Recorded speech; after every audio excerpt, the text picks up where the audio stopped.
Никој не може да ја даде гаранции на Северна Македонија ако сега го смени уставот, дека повеќе нема да има пречки на европскиот пат, изјави еврокомесарката за проширување Марта Кос во интервју за Европската новинска агенција во одговор на прашање на МИА.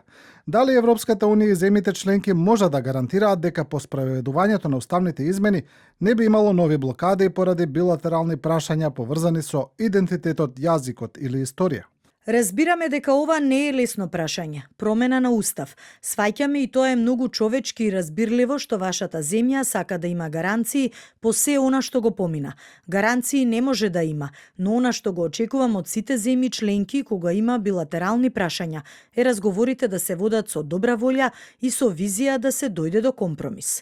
Кос нагласува дека ова не значи дека Европската комисија не работи на тоа да ја помогне на земјата да ги започне преговорите по кластери, потенцирајќи дека лично е ангажирана околу билатералното прашање со Бугарија и дека заменува за Софија на средба со сите бугарски политичари, а потоа ќе контактира и со политичарите во Македонија. Најдобро би било билатералните прашања да не се мешаат во пристапниот процес.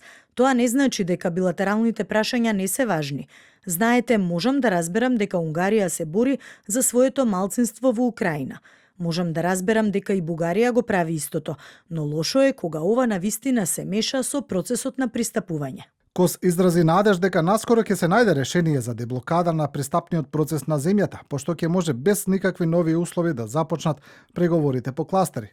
Затоа порачуваме, ве молиме, направете ги реформите и бидете подготвени да го отвориме првиот кластер, порача еврокомесарката.